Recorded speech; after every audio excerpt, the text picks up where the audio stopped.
တယောက်ထက်ခီးသွားတဲ့အခါမှာပြင်းစရာကောင်းတယ်လို့ထင်နေမလားဘယ်သွားရမှမသိပဲပြင်းနေမှလားဆိုပြီးတော့တွေးမိကြမှာပါ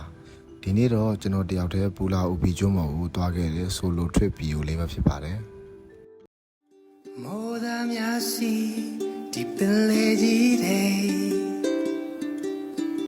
ဒီနေရာလေးကစင်ကာပူရဲ့နောက်ဆုံးကျန်ခဲ့တဲ့ရွာလေးတစ်ခုပေါ့အဆောက်အအုံကြီးကြားမှာမိုးကြက်မသွားအောင်ထိမ့်သိမ်းပေးထားတဲ့ကျွန်းငယ်လေးတစ်ခုပေါ့ရှေကန်ကြီးတွေစိမ့်လန့်ဆူပြလာတဲ့တစ်တော်တွေရှေးဟောင်းတစ်သားအိမ်ဟောင်းလေးတွေကတင်းရဲ့အတိတ်ကအချိန်တစ်ခုရောက်သွားစေမှာပါသူစီမြောင်းဝင်ပေးတဲ့ပျော်ရွှင်ခြင်းတွေဒီနေရာကိုတော့ချန်ကီပိုင်ဖယ်ရီတာမီနယ်ကနေဆက်လီ7မိနစ်ခန့်စီးခဲ့ရပါတယ်ကျွန်တော်ရောက်ချင်းပဲစပိန်ငားတဲ့နေရာကိုတွားပြီးတော့စပိန်တစ်စီးငားခဲ့လိုက်ပါတယ် Okay thank you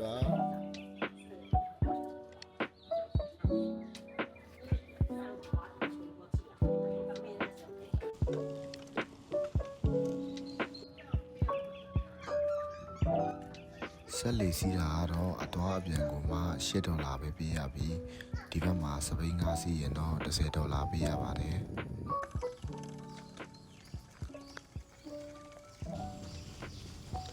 ဒါအိမ်အဟောင်းလေးပေါ့အရှင်တော့လူနေတယ်အဲ့တော့ကြာပြီမနေဘူး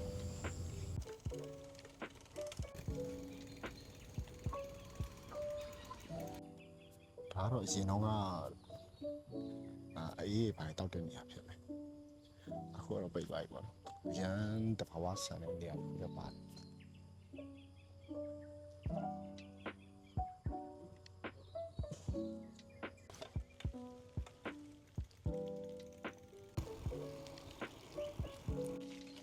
ဒါတော့ရွာလမ်းရောက်သွားပါတော့ရွာလမ်းပေါ့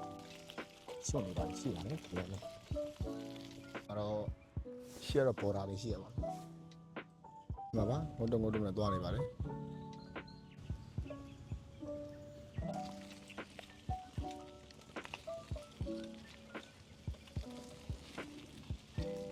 ရိုးစင်ကာပူကမြောက်တယ်ဆိုတော့တရုတ်လိုမိတ်ဆက်အောင်လားအင်္ဂလိပ်လိုဒီမှာဆိုရင်သွားစရာလမ်းတွေကတော့အများကြီးရှိတယ်ကျွန်တော်ကနည်းနည်းနောက်ကျမှရောက်တာဆိုတော့အကုန်လုံးတော့မသွားတော့ဒီသဘောကျတဲ့လမ်းလေးလောက်သွားတယ်လမ်းတွေသဘောဒီ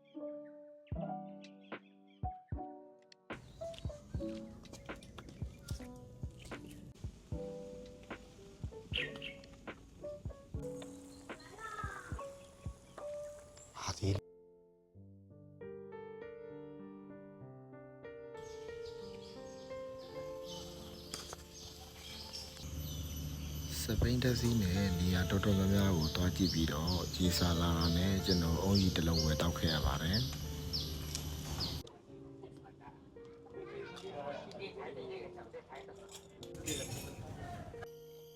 ကျွန်တော်အုံးကြီးတောက်ပြီးတော့ပူလာဥပင်ရဲ့အထင်ကြီးနေရာတစ်ခုဖြစ်တဲ့ပူအားကတောင်စီကိုကျွန်တော်ဆက်ပြီးတော့တွားခဲ့ပါတယ်တွားတဲ့လမ်းမှာလည်းတငယ်ချင်းတွေနဲ့တွေ့ခဲ့ရပါတယ်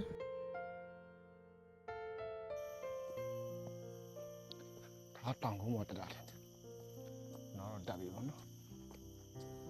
ပူအားကတောင်အားဆိုရင်တော့ပူလာဥပီကျွန်းပေါ်မှာအမြင့်ဆုံးတောင်ဖြစ်ပါတယ်ပင်လယ်ရေပြင်အထက်84မီတာခန့်မြင့်ပါတယ်ဒီတောင်ကိုတက်ဖို့ဆိုရင်15မိနစ်ခန့်ကနေမိနစ်20ခန့်လမ်းလျှောက်တက်ရပါတယ်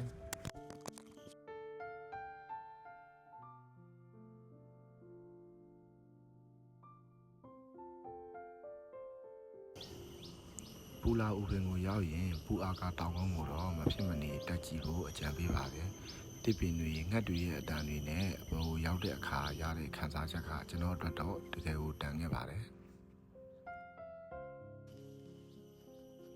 ဟာရမောပါလေ။ជីဘူးကပါမလား။နေရာတော်တော်များများကိုလေပြီးသွားတော့ကျွန်တော်ဒီကစားသောက်ဆိုင်တစ်ခုမှာပဲထမင်းဝင်စားခဲ့ပါတယ်။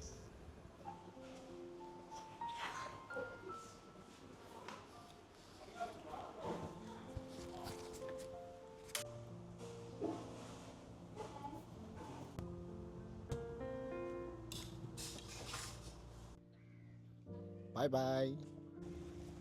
ထမင်းစားတော့ပြီးကျွန်တော်ပြန်ဖို့အတွက် လှေစိတ်ကိုသွားခဲ့ပါတယ်